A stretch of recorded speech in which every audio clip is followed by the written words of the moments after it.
Goedenavond allemaal. Zoals je merkt zijn er wat opstartproblemen. Mijn naam is Irene Kaketsu Bakker. Ik ben een leerling van Roshi Joan en ik ga Roshi zo even introduceren. Ik hoop dat de technische problemen snel opgelost kunnen worden. We wisten al door het testen dat de videoverbinding niet zo heel goed is, omdat Roshi in de bergen is en niet in Upaya Zen Center. Maar de geluidskwaliteit was bij het testen goed. Dus ik hoop dat dat probleem opgelost kan worden. Want er zijn bijna 400 mensen die deze talk mee willen maken van Roshi Joan. Even een paar dingen vooraf. Je kunt zelf de chatlijst helemaal uitzetten door bovenaan, rechtsbovenaan is een klein vinkje. Dan is het rustiger op je scherm. En als je aan het einde van de talk van Roshi iets wilt vragen of zeggen, dan kun je zelf je chat weer inschakelen. En dan moet je even je microfoon aandoen. Ja, aandoen en weer uitdoen als je klaar bent. Of de vraag schriftelijk stellen. Oké, ik ga nu kijken of Roshi... Yes.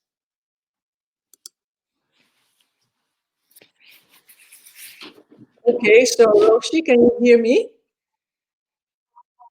I can, thank you. Great, great. So it's so wonderful to see you. Thank you. When I was asked to invite you for a talk for this evening, I didn't expect you to say yes, because I know how busy your schedule is. So I'm very pleased and honored and grateful that you take the time to give a talk tonight on this forum. And Sorry. Hold on. Can we get out of this? Hold on. That's all right. It's okay. How do we get the screen off? I see. Well, we're figuring it out. Okay. Okay.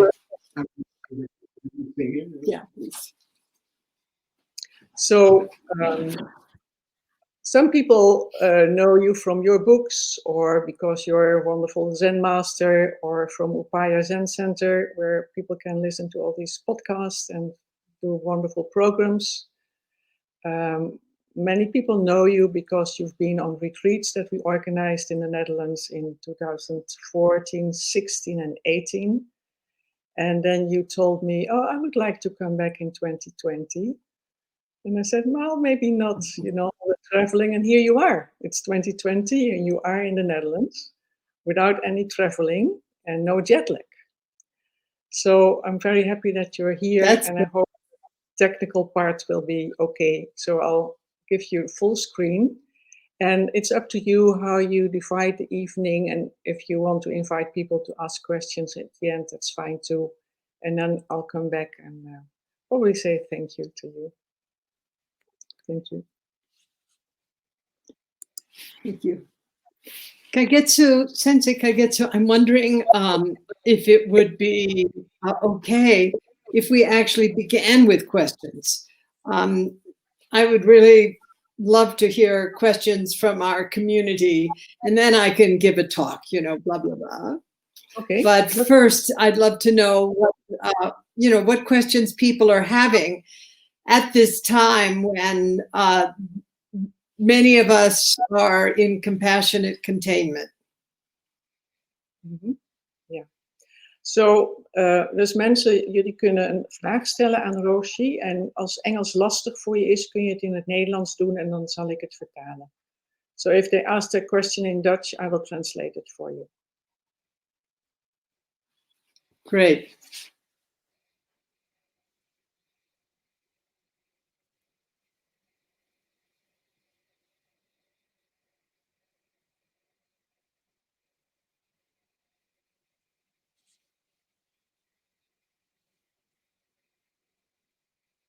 Did you get a question?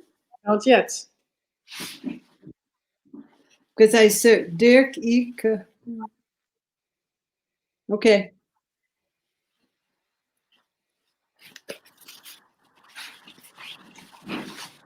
Oh.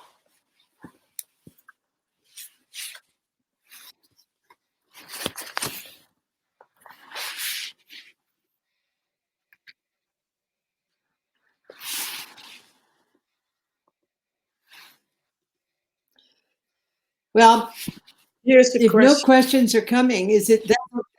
Okay, Yes. good. I just would like to feel someone out there. I feel you, Kaigetsu-san, but I'd like to know that there's people behind that number. Yeah, it's 342 people right now, and some more are coming. So the first question is, how do you select in this corona time confusing news facts? How do you select, how do you filter confusing news? Well, the first thing that I think is really important is to titrate how much news you receive. In other words, it's one thing for us to be completely obsessed with the news, overwhelmed with the news, taken over by the news, knowing that things are changing moment by moment with or without this coronavirus. And so one of the things to observe is, often our obsession with wanting to know and to control. And this is a perfect example where we're invited into not knowing. Not knowing because whatever facts are presented at any given moment will probably change in the very near future. In the United States, that first they said wear masks, then they said don't wear masks, and then they said wear masks. And you realize in a certain way, you can't even trust the government. You can't exactly trust the so-called experts because it is an emergent process. And we're really living in radical uncertainty. So if we become dependent on facts, so to speak, in any given moment, it's to have a metacognitive relationship or a meta relationship with those facts, knowing that tomorrow, what seems so sure today might not be the case. Mm-hmm. Thank you. What are your feelings about this coronavirus attacking this world? And what could be our best answer to this earth cry? Well, there are two catastrophes at least that are going on, and they, out of these catastrophes, there are other catastrophes. One is climate change, and climate change is not unrelated to population. It's not unrelated to poverty. And also the people who are most vulnerable in relation to the virus, to this pandemic, are people who are impoverished and in refugee camps and have little access to medical care or to any kind of protective mechanisms.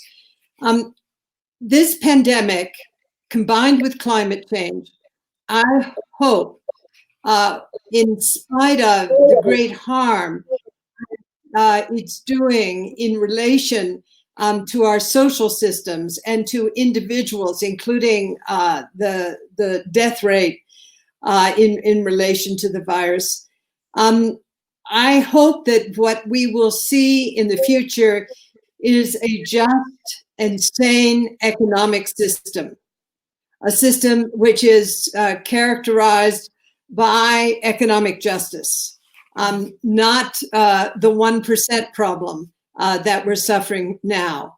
Also, that we'll see the effects, for example, that we see currently, where jet travel is being reduced, all travel is reduced, consumption rates are being reduced, and the environmental effects of this experience of compassionate containment are very interesting to consider.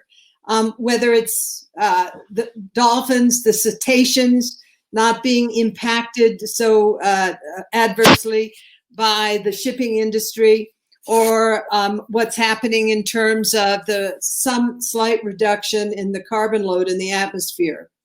But mostly what I would like to see is an existential and spiritual transformation where we understand both the truth of impermanence and also the truth of interconnectedness, where there's this kind of realization that comes about, which allows us to reorder our priorities in a way that is based on compassion. Thank you, Roshi. Another question is, do you have any advice on how I organize a silence retreat on my own? Well, get off your screen to begin with. You know, that really helps.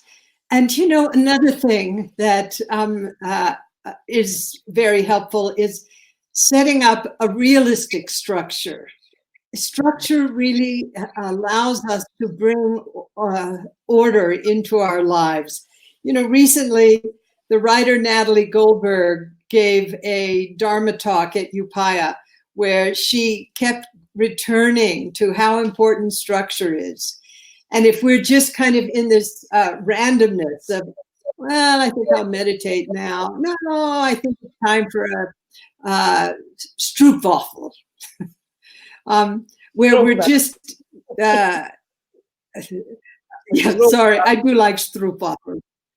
However you say it, I can't say it so well. But anyway, so, you know, getting off the screen, creating a structure that's realistic for, you know, for you as an individual, and then having a way at some point to reflect with a skilled teacher what your experience has been. Okay, thank you, Roshi. Next question, I'm sure you can talk about it for. Wait, I'm wondering what you would say. I agree with what you're saying. You know, to make space to retreat in these circumstances and to make a schedule that's feasible, because otherwise it doesn't work. So to be realistic also, it doesn't need to be a sesshin schedule. You can be in retreat, and it also doesn't mean that you have to sit on your cushion for 10 hours a day. You can go in retreat in many different ways and go into silence in many different ways. Yeah. There's many questions now, so I'll go on to the next, and I'm sure you can talk about this question for 2 days, because the question is, what's your experience in working with people who are going to die?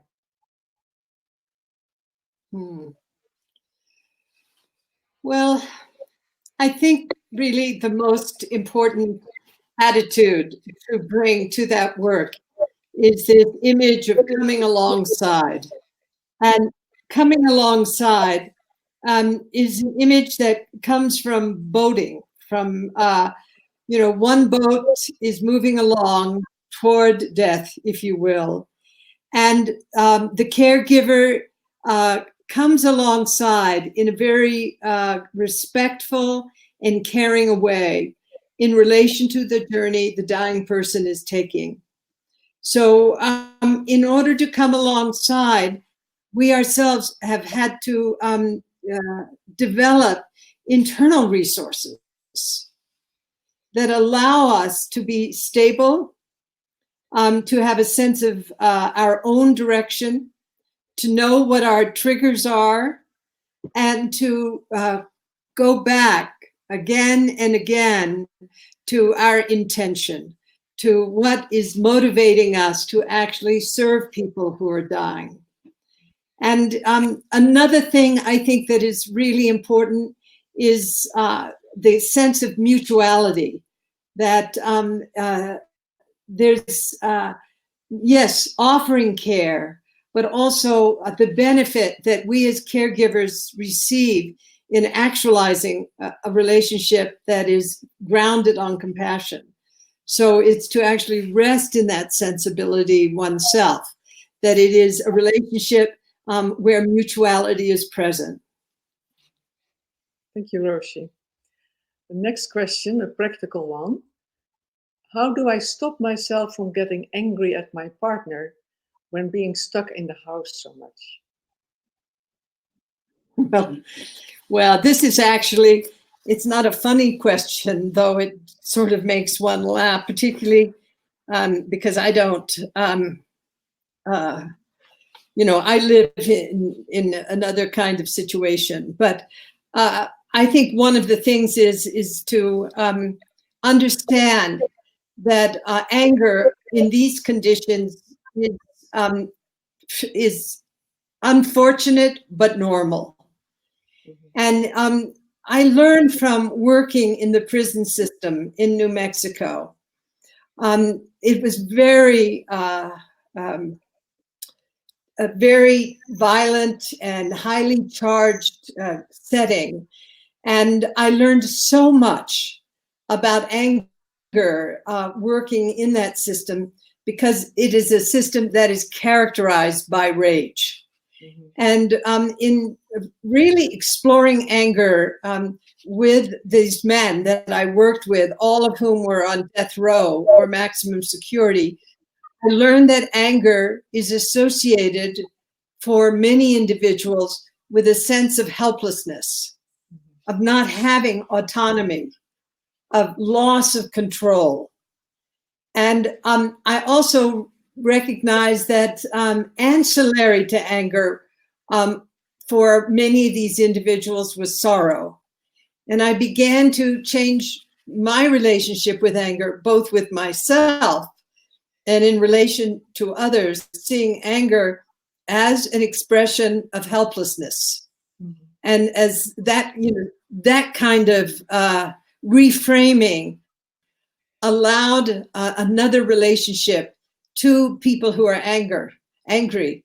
And so, my feeling is that, if you're in a house, you can't go out. There's deepening frustration. You're stuck in this situation. It is a kind of loss of autonomy. And in that experience of loss of autonomy, anger arises.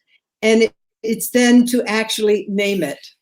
If you're in relation, like, for example, we have, 18 or 20 residents at Upaya who have been in sheltering with each other since the 9th of March. And no one is allowed into Upaya, and no one is allowed out of Upaya. And so, anger will come up, but it's actually to have a meta relationship, a relationship that gives you a perspective that looks at the roots of anger, and also is that we name anger, and we have a relationship, if you will. I'm just thinking about Thich Nhat Hanh. I remember being at Plum Village years ago, and he was talking about negative emotions. And what he said was, it's like Mara, the devil showing up to the Buddha. When anger arises, or when Mara arises, we say, hello, old friend, I know you. So it's not pushing away anger, but it's actually acknowledging it and having a non-aversive relationship with anger. And in this kind of non-aversive, accepting relationship, Mara disappears. And what happens is, if it's a non-violent relationship with a negative emotion, you're not complicating the negative emotion, creating more negativity. You're actually acknowledging the experience of it and giving it space to liberate itself. I remember something from Suzuki Roshi's Zen Mind, Beginner's Mind. He said, give the cow a big pasture. Well, we don't have a physical pasture, but we try through practice to actually cultivate more spaciousness towards these difficult feelings that arise. So I hope that helps in some way. That's a beautiful answer. Very helpful. Thank you. Next question. How to stay compassionate and keep equanimity if the distress and pain of other people overwhelm you and make you anxious? So vicarious trauma, secondary trauma, and empathic distress are not uncommon. And one of the things that is really important to do is to what I've called to steward our empathy, which is to say that when we're in physical resonance with someone, or emotional resonance and connection with someone, or even cognitive resonance or connection with someone, where we've brought them into our experience of subjectivity, where we have the capacity to be in resonance, but where our experience is modulated in such a way that we're not overwhelmed. So it's stewarding our empathy. It's being aware of being in resonance, but also of being aware or tracking the moment that we start getting triggered and move in overwhelm or into empathic distress. And again, practice is very important here because it allows us to have a more subtle relationship with our somatic responses to suffering. So it's an experiment, and you have to know really when to titrate the input of suffering or your relationship with suffering.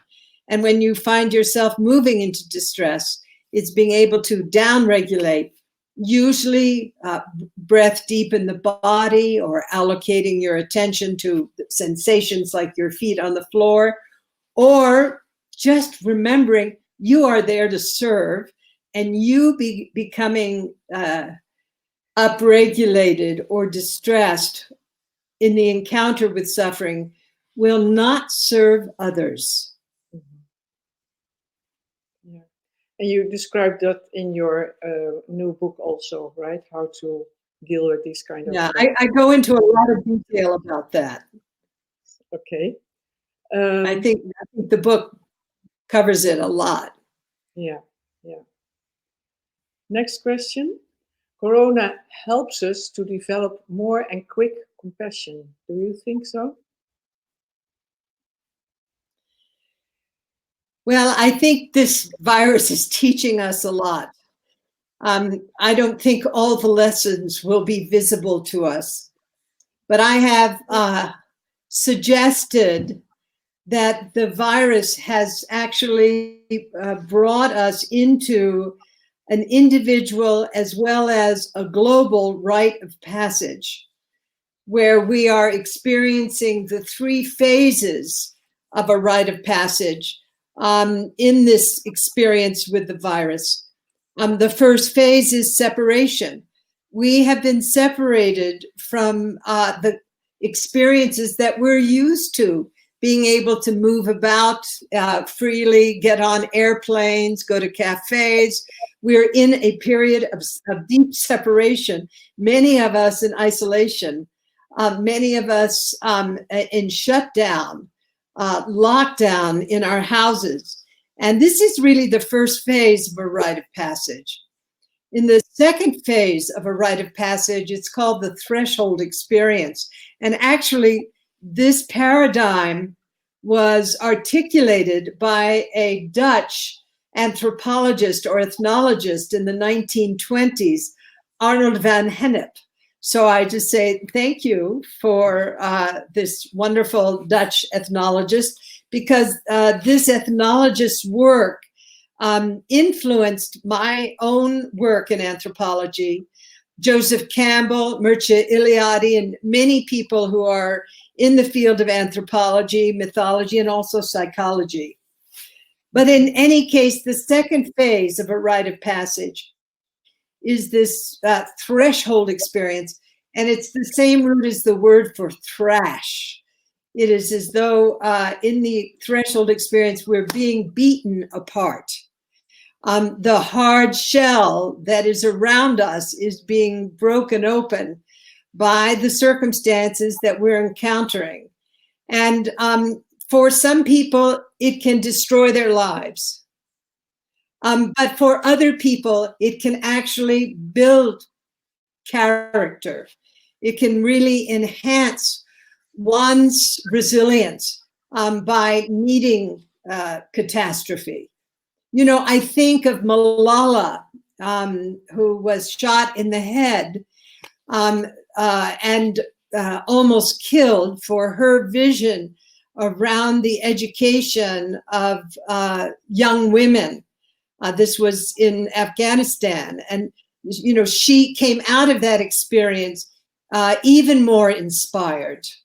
Or of Nelson Mandela, who was in the threshold experience of Robben Island for decades as a prisoner around issues related to apartheid, and who came out, you know, a visionary instead of a bitter man.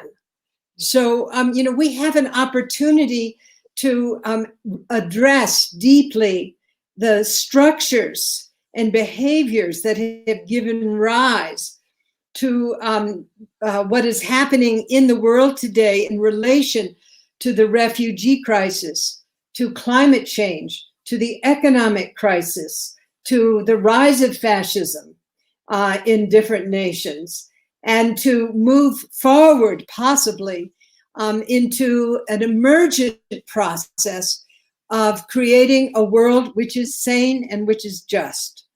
And part of it is our capacity for humility, our capacity and courage to look deeply, our ability to take responsibility for the harm that we have contributed to directly and indirectly that have given rise to climate change, and our determination to transform the conditions economically, socially, and psychologically that have contributed to the suffering that we are going through right now.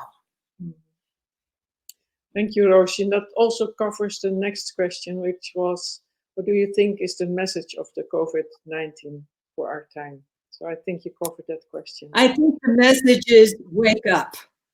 Yeah. Wake up. Yeah. Yeah. Another question. How can I achieve personal growth to be a more loving and compassionate person? Well, I'm working on that too. You know, part of it, from my point of view, has to do with having a good and balanced diet. And that diet includes taking in the truth of suffering, the first noble truth, but not overdoing it. In other words, you know, we can sit in the charnel ground and, you know, amongst the rotting corpses, but we also need to look at the beauty in the charnel ground as well. It's not just the rotting corpses. Out of that also comes new life. You know, I remember one time at the Ojai Foundation, Thich Nhat Hanh was there, and we had there was a beautiful, enormous oak tree in the middle of the foundation. This is in California. And we all gathered under that enormous ancient oak tree for talks by Thich Nhat Hanh. And we were beginning to gather, and Thich Nhat Hanh and I walked into the space, and I looked at the altar, and the altar was recreated with compost, with garden or with garbage from the kitchen. And it kind of smelled, but actually was beautifully arranged. And I thought, oh, this is, you know, Ty was talking about often the compost and the rose. Out of this situation, you know, of great difficulty that we're facing globally, we have the opportunity to actually transform our lives toward love and compassion in a way that the distractions arising out of our burning house, if you will, out of our samsaric existence, of, you know, our consumerism, our sexism, our racism, the biases that we have been unconscious of that have been driving us. Suddenly we're called to look deeply at them and we come to understand how important relationship is. How important our connections, not only to each other are, but to the natural world are. How when we see the images of whales and dolphins swimming in waters that are usually occupied by swimmers wearing toxic sunscreen, but the creatures are returning. How we see the deer, so many deer at Upaya, drifting through the Upaya land because there aren't so many people on that land anymore. And something is returning to us. And so the sense of gratitude for us being able to return in a way to a deeper, kinder world. And it's to look deeply at what has made it possible for us, which is this catastrophe on one hand, and also of the determination or vow not to recreate the conditions of the past, but to create the most beneficial conditions going forward so that we can live in greater harmony. Thank you, Roshi. There's a next question on food. What's your view on the impact of the type of food you take on one's behavior? So the effect of the type of food you take on fast food, meat versus I think, you know, I'm not a food scientist. I'm not a nutritionist. But when I lived in California, I passed by, when I would drive north on Highway 5, these huge, you know, horrible livestock, you know, soon to be dead stock, you know, environments that were just horrible. I think that factory farming, including growing not only for eating, but growing animals for fur. Now we have heard that, you know, mink farms in the Netherlands, that the mink have the virus and they've been closed down. I think that the wildlife trade, factory farming of, excuse me, of fish as well as of mammals is a crime. Mm-hmm. I feel like hunting in a world where most of the large animals who are wild are going extinct, but even the mammals like deer and elk, they're not going extinct.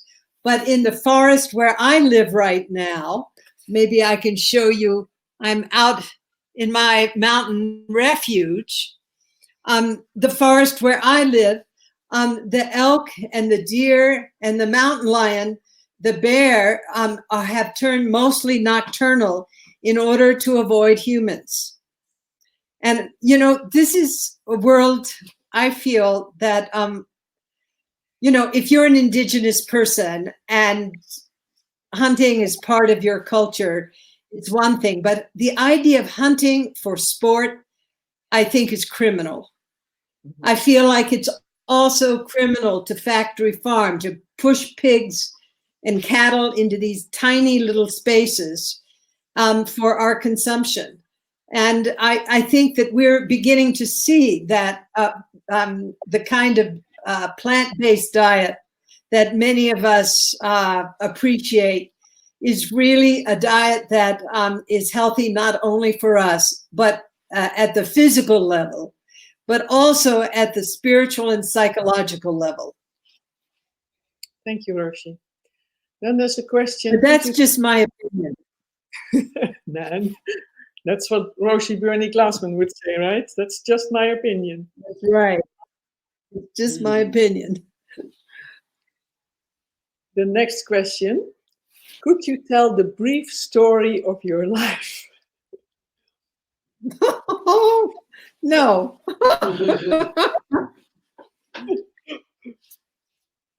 Next question. Okay. One was, how can you give a meditation that makes me sleep tonight? Well, I do have an idea. I use this often myself. I've been pretty concerned about upaya because our livelihood, when we closed upaya, went away. And we have, a full-time staff of wonderful people who are like family for us, and also residents and buildings. And all of a sudden, there was, we had nothing to support that whole system with. So I worried. They're like, the whole place is like a family farm in a certain way. These are people, buildings, a place that many people consider Upaya kind of holy place. I think it is. For me, it is. And all of a sudden, it's difficult to take care of it. And so, I really, when I was doing the grace training, the first weekend of March, and really talking with epidemiologists and also clinicians about the virus. And I was in the middle of this training with a lot of people at Upaya, and I realized we have to close down. And I don't know for how long, but we have to shut our doors. As soon as these people leave, who are coming literally from all over the world, we will not have any people come into Upaya until May 1. And so that's what happened. On the 9th of May, we shut our doors. And I had a terrible time for a number of nights. I didn't sleep, just worried. So, this is a small worry. It's not like Afghanistan or a nation in crisis or a refugee camp. But still, I feel responsible. And then I began to work with my breath. And I also realized Upaya is going to have to be closed for a lot longer. In fact, we made the decision, by the way, this week, we will not open our temple doors until the end of November at least, and maybe longer. So this is a time, again, I'm twisting in the wind, trying to figure out how do I take care of this little jewel. And I began to work with this meditation. And I learned this from Thich Nhat Hanh, and I made a modification on it. And I work with the breath because I know that attention on the breath in the right circumstances can down-regulate anxiety. And so that I use these phrases, these words. So on the in-breath, I let myself breathe in, be very connected to the in-breath, and I say in. And on the out-breath, I say out. And then on subsequent in and out breaths, the words are like this: in, out. Deep, slow, calm, ease, present moment, only moment. So it's in on the in-breath, out on the out-breath. Then on the in-breath, deep, and on the out-breath, slow. On the in-breath, calm, and on the out-breath, ease. And on the in-breath, smile, and on the out-breath, release. Mm-hmm. And then present moment. And by the time I'm in present moment, I'm usually asleep, but sometimes I get to only moment. So that's my little trick. Mm. I hope somebody will find it useful. That also probably answers another question. What do you do when you're anxious? This is a beautiful way to deal with any, difficult situations or emotions. And I know there's some more questions. But maybe this, meditation is also a good point to move to the rest of your talk instead of answering questions, unless you want to continue. I like the questions. Sorry?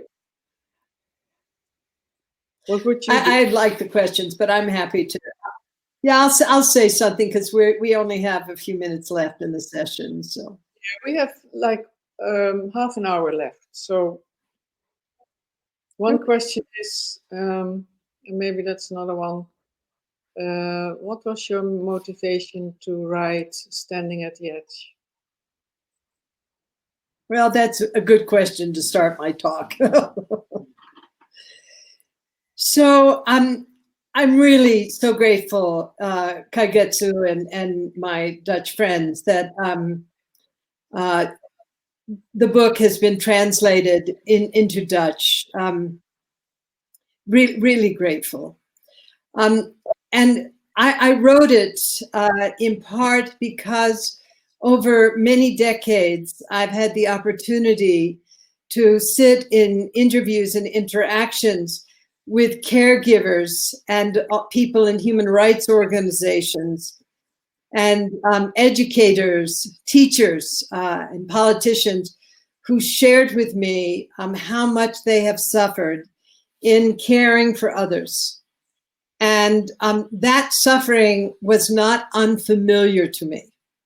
And that is to say that almost everything that anyone else had said to me about feelings of anxiety, of sorrow, of futility, of distress, of guilt, of shame, anything that was shared with me from another person, I had actually tasted myself. And I had seen that these experiences had taught me a lot, but had also created difficulties for me in caring for others. And so I began to assimilate and sort out what I felt were the 5 most important of these experiences. And I identified them as edge states. And that is to say that they are human virtues, human processes that are really important for the well-being of the individual and of society. But that each of the edge states that seemed most important for me at the time I wrote the book had a shadow side, had dimensions which were toxic, dimensions which potentially contributed to the suffering of the individual who was experiencing them, but also potentially could contribute to the suffering of those whom they were serving, like a teacher or a doctor or nurse, social worker, a human rights worker. And so that was one thing. I thought it was important to actually share the relevance of these states or processes, the importance of them for the well-being of us as individuals who care, and also for our society and the environment, but also that it was easy to go over the edge. It was easy to fall over the edge, to lose our balance, and to create suffering by moving out of the healthy dimension of these processes into the unhealthy aspect. And also, as I began to explore these states, I realized that there was one mechanism, if you will, or process that could transform the edge states back from being in the muck and the mire, in the shadow side, if you will, to the side that was healthy. And that was compassion. So the book actually covers these 2 territories. One is exploring the edge states and the challenges to them when they move into the toxic expression. And the second part of the book, the third of the book, is a deep plunge or exploration of compassion. And one of the things that I learned, and I have to say, it is for me a really important lesson, since we all probably fall over the edge, and we feel a kind of shame or guilt when we're not able to uphold ourselves in, with our best going forward, or bringing our best to any situation, that we're riven with guilt and shame, and we are experiencing moral injury. But I realized that actually the suffering associated with the experience of the shadow side of the edge states produced in many of us humility, insight, greater commitment to actualizing compassion and wisdom. And since all of us fall off the wagon in one way or another, this is, I think, an important dimension to not lose sight of. That yes, we all have feet of clay. We've all made mistakes. We all have the opportunity as well to learn from our suffering. And so that is, I think, a rubric, if you will, or a dimension that is really important for us to keep in focus as we move through or are riding the waves of birth and death. So I'd like to just briefly address the edge states, if that's okay. Is that all right, Sensei Kaigetsu? Sure, of course.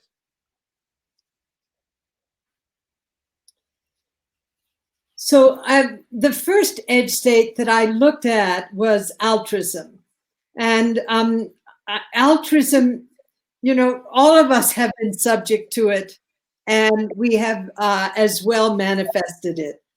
The fact that we were babies and we survived our infancy, for most of us, meant that our parents took care of us in some way or another.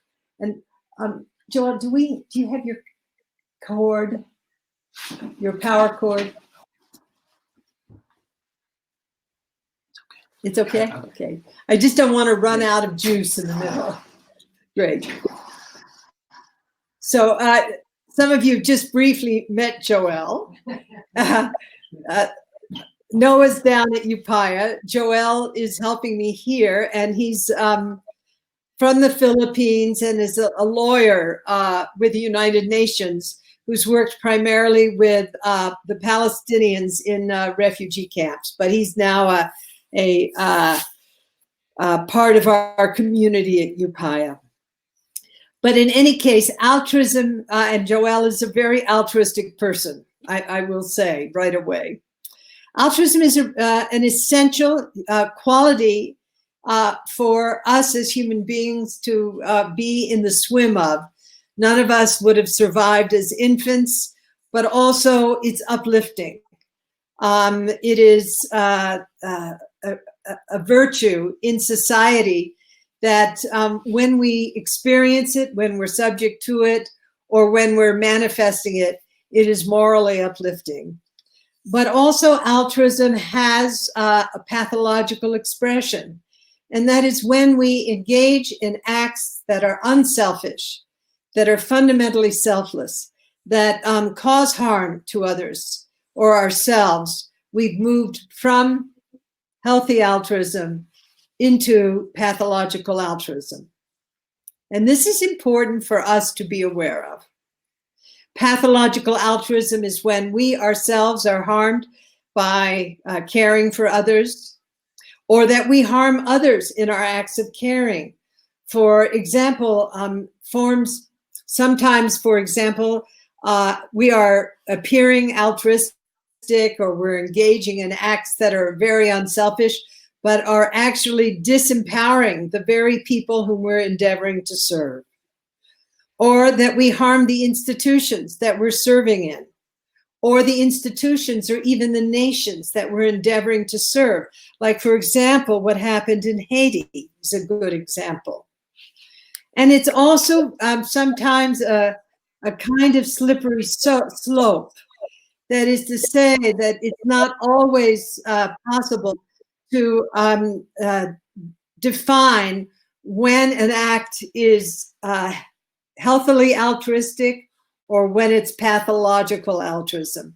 And I give the example of this man whose name is Wesley Autry, who was standing on the platform of a subway station with 100 other people. He was there with his 2 daughters, an Afro-American man who had been in the military. And suddenly, as a subway was approaching the subway station, everyone saw that someone seemed to have had a seizure, a young white male, and had fallen into the subway tracks. And Wesley Autry, without another thought, leaped off the subway platform onto the subway tracks. And he immediately recognized that he could not get the young man to safety in time. And so he held this young man who was having a seizure down, and the subway train passed over their heads, and it just grazed Wesley Autry's head.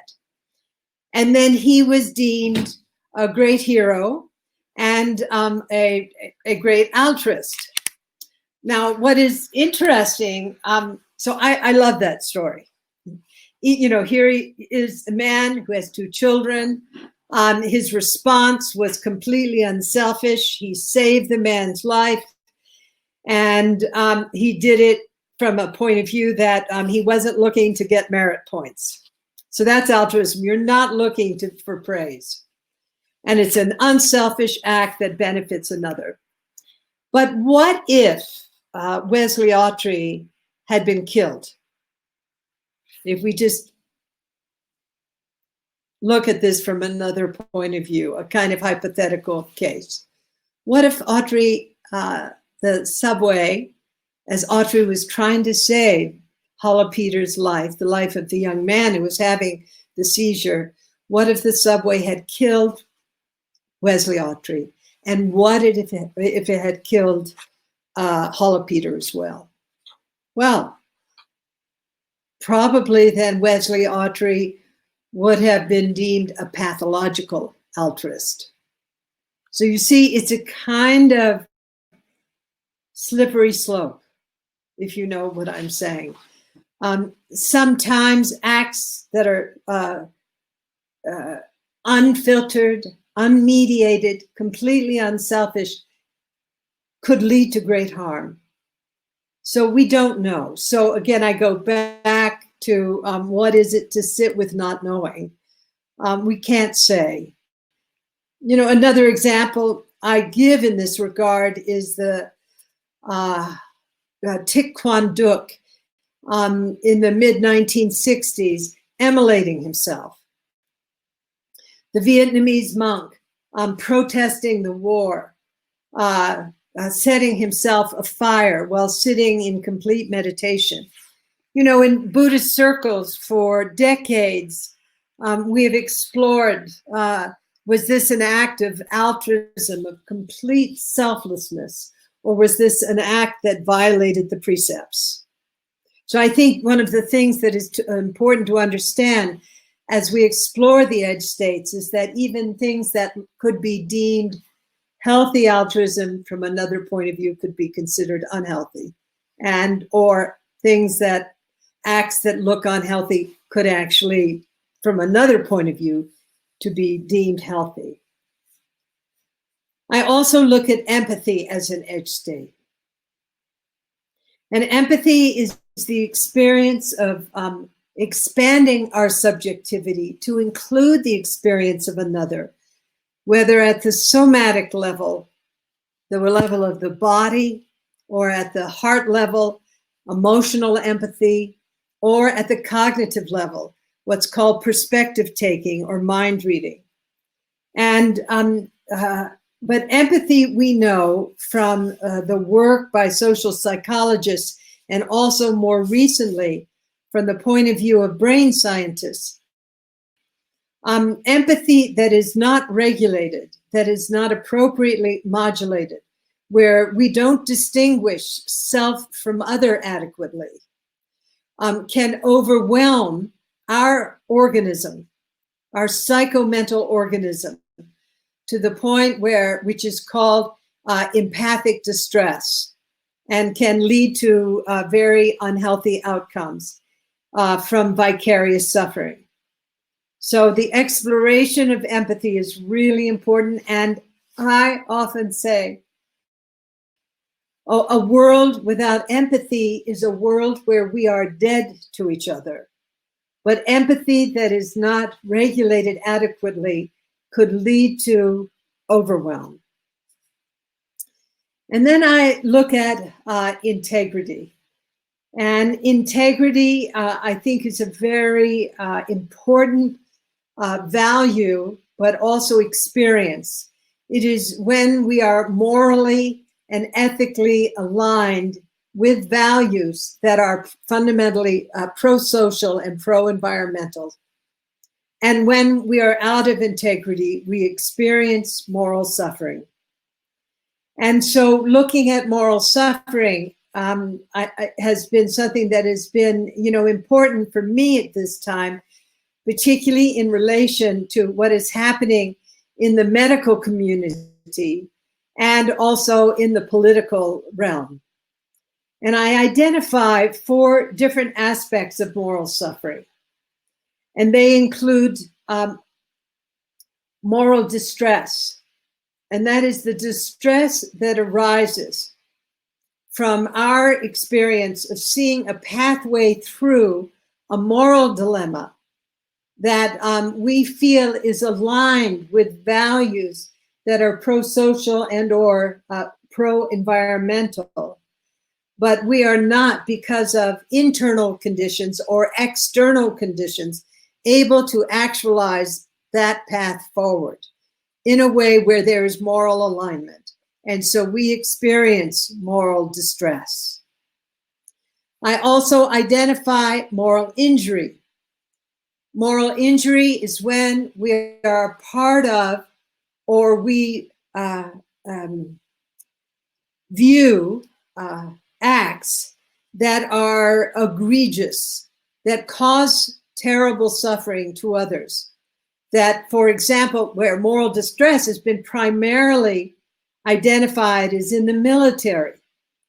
And, moral injury, primarily identified in the military, where order in the military to kill people, and then it's children and women and pregnant women and so forth, where the experiences of guilt and shame for engaging in acts that are egregiously harmful. But we are seeing moral injury more and more in the medical community. It's also in the educational community. But just going back to the medical community, where clinicians in this situation with the virus in our country have no access to ventilators, to masks, to PPE, which is protective equipment, and where there's an increase of sense of moral injury, where administrators, hospital administrators, are forcing nurses and doctors and chaplains to interact with patients who are highly contagious, and where the administrative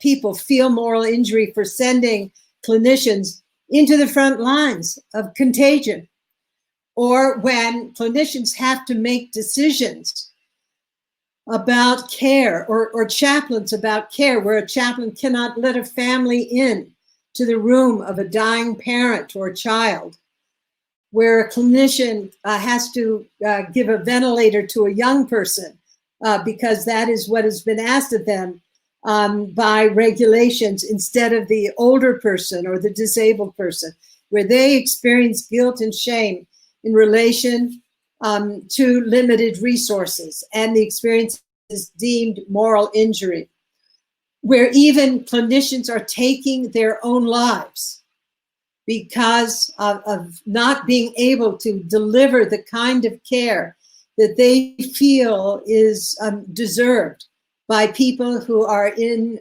extreme states of physical and mental suffering. So this is happening in our country, where moral injury among clinicians is rampant.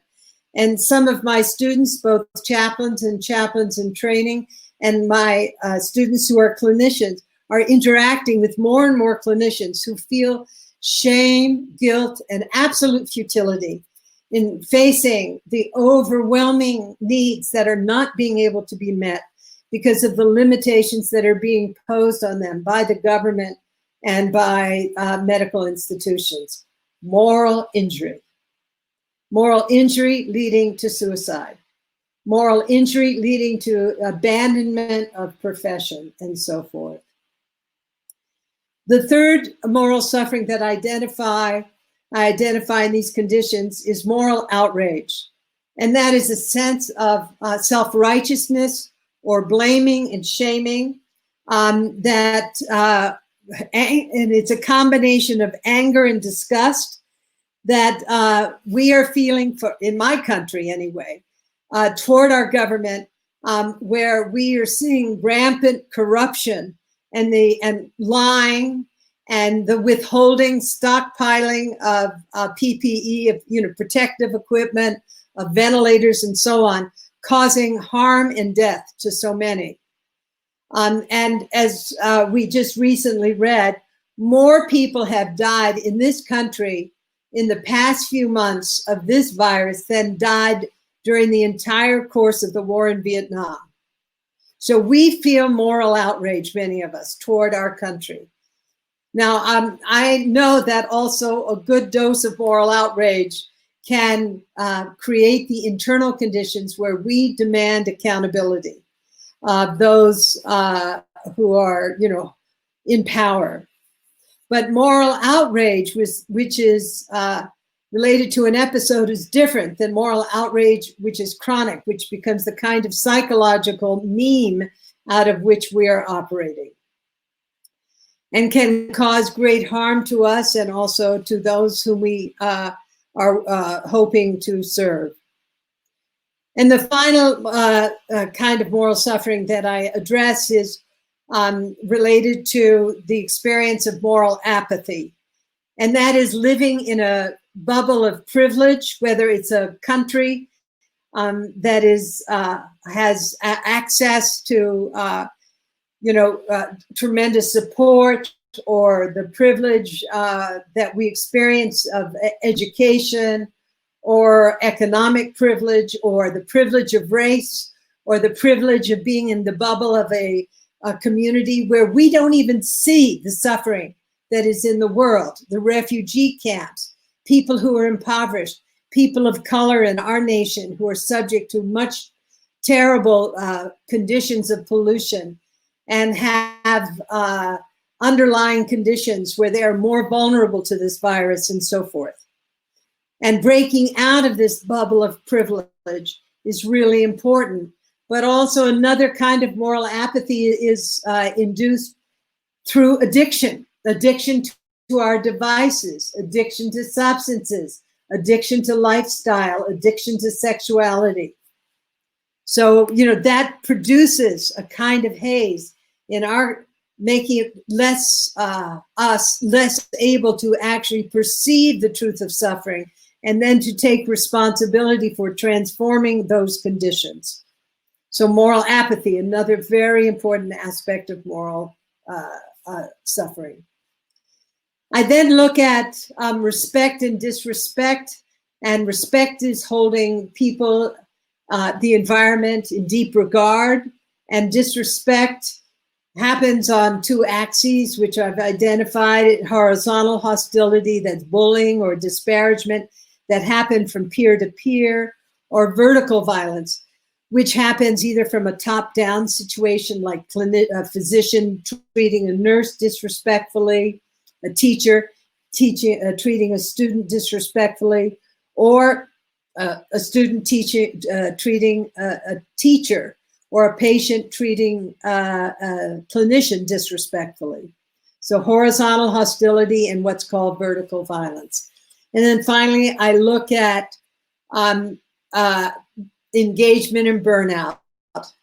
And engagement is this wholehearted relationship with whatever we're doing in life, our work, our home life, or whether it's being a mother or being a politician or both, as in the case of more politicians, thank you. But also then burnout, and that is when we're working in toxic conditions or doing work that is harmful for others or harmful for ourselves, or where we're experiencing a sense of futility. And then the book goes on to a deep exploration of compassion and how to cultivate compassion in the conditions in which we find ourselves at this time. So that's, I hope you read the book. I think it's quite a timely situation that this book, I feel, is very useful for what we're facing in today's world. And as I said, my belief is that we are in a global rite of passage, and that we have the opportunity, by our old life being broken apart psychosocially and economically, to actually reconstitute our world from what we have learned from the mistakes of our past. And from the point of view of complex adaptive systems, I mean, this is really a prime time for those of us who are healthy enough and are able to use this experience in a creative, generative way to understand that systems that break down can be reorganized at a higher, more functional level if we learn from the breakdown process. So my hope is that we can learn from this breakdown process.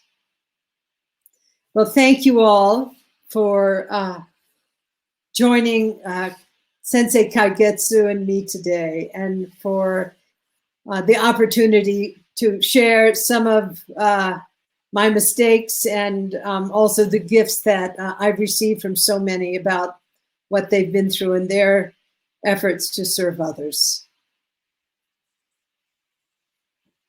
Well, Roshi, thank you so much for sharing your wisdom and insights with all of us. I also realized that for most of us who English is not a native tongue, it's a lot of words, and it may be people may be a little tired. So what do you think of ending with a short meditation like the Thich Nhat Hanh that you suggested, or to conclude the evening together and kind of down-regulate and let all the words sink in? What do you think? Well, here's what I think. Why don't you lead the concluding meditation in Dutch? Okay, I can do that. Okay. And you're joining the meditation, or are you done for today? Of course I am. Well, I'm done, but I'm with you. Okay, okay. So 5 minutes, maybe, and I'll ring the bell so we can make the transition.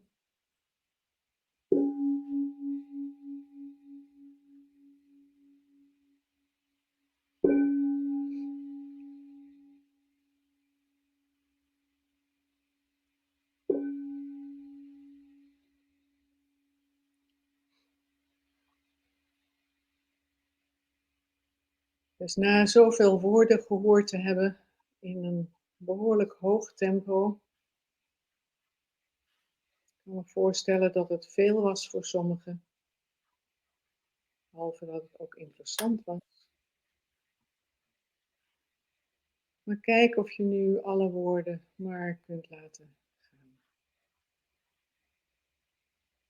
En ook al denk je, ik heb niet alles onthouden, dat hoeft niet. Wat blijft hangen is voldoende. En breng je aandacht dan weer terug naar het lichaam, zoals je hier nu zit.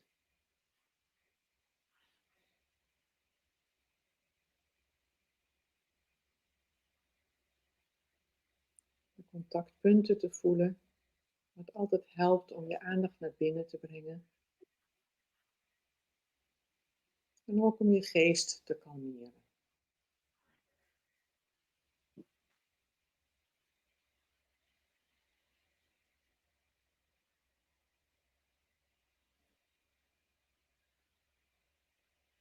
En behalve de contactpunten breng je aandacht ook naar waar je in het lichaam de ademhaling weer kunt waarnemen.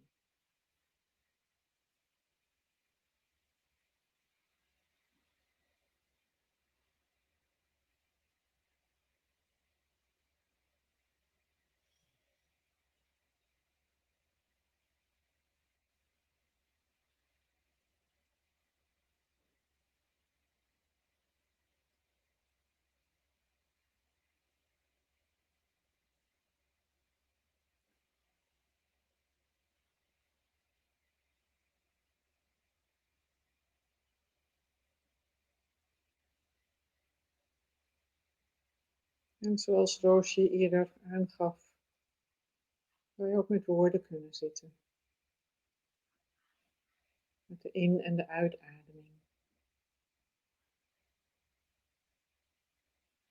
Je kunt zacht voor jezelf zeggen in op de inademing. Uit de uitademing. Diep. Kalm.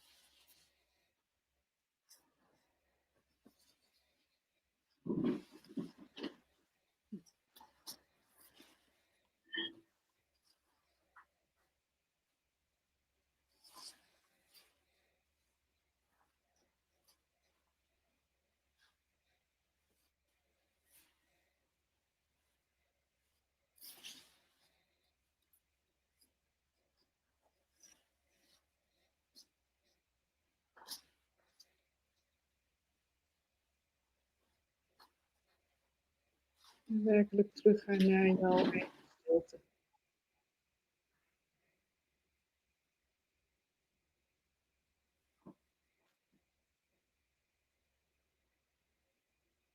Naar jouw kalmte.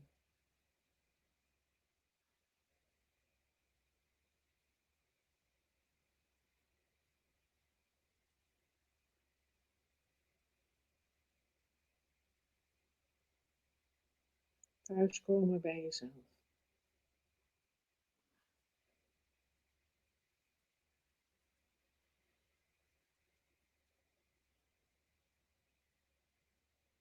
Rustig ademend aanwezig zijn.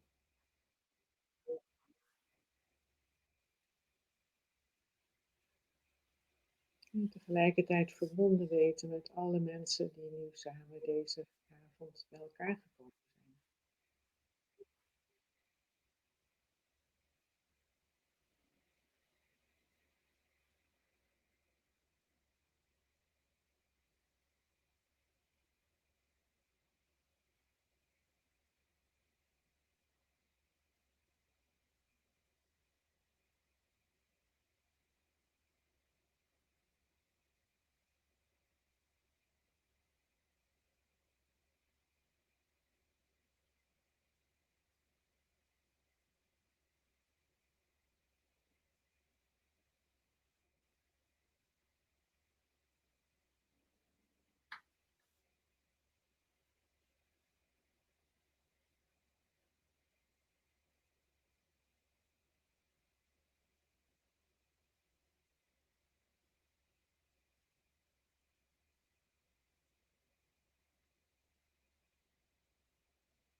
Maak contact met jouw goede hart.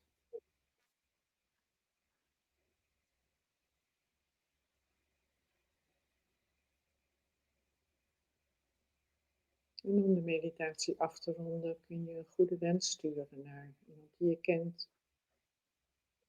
Of naar een groep mensen.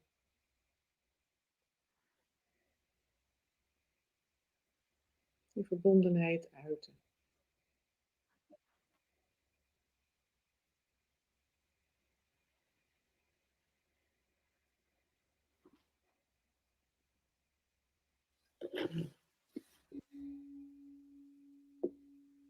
Thank you, Kaigetsu. You're very welcome, Roshi. Thank you so much for sharing this evening together with us. I hope you're well. It must be And so wonderful questions. It must be so And wonderful. also for the wonderful questions. Okay, thank you. Be well. You too, Kaigetsu. And please, everyone take care. Thank you. So feel free, Roshi, and thank you, Joelle.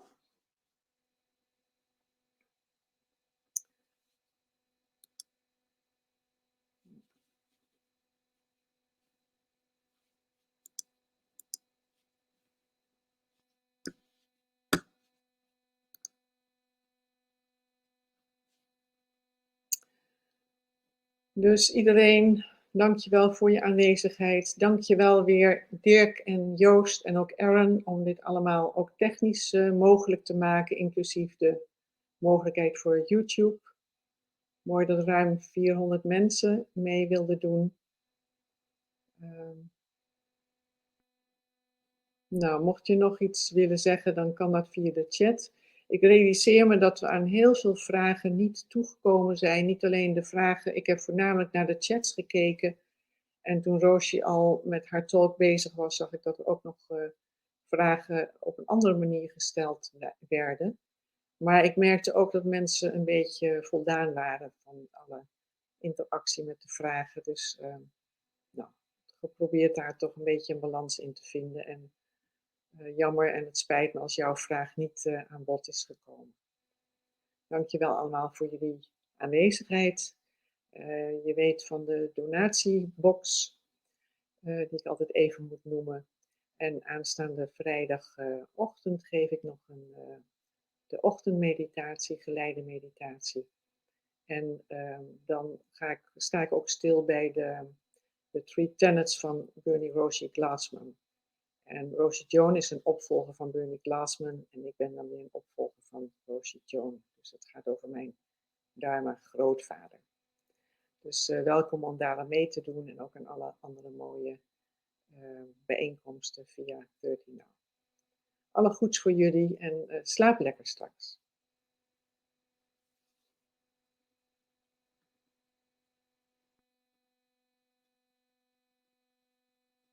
Global Rite of Passage.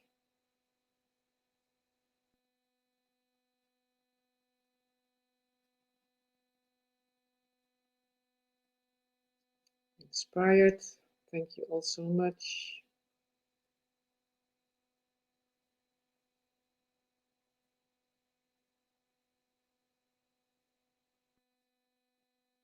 Veel dankjes.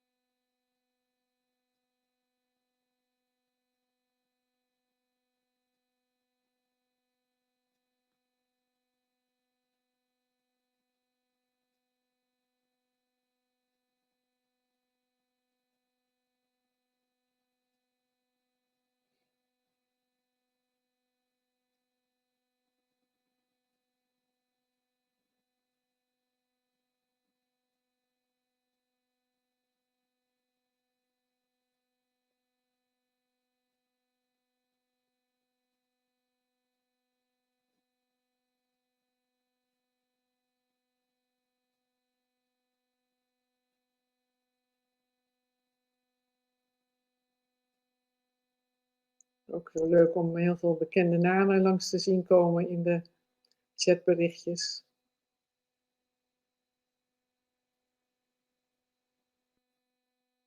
is altijd wel een leuk toetje bij zo'n avond.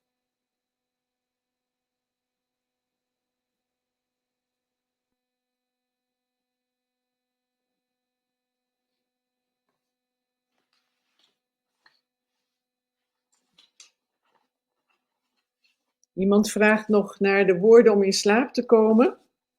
Zoals ik ze vaak gebruikte, is het als volgt. Voor wie nog geïnteresseerd is.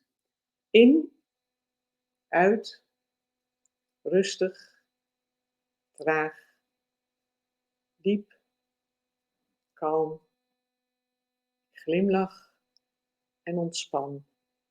In het hier, in het nu. In, uit, rustig, diep, traag, kalm. Ik glimlach en ontspan in het hier en het nu.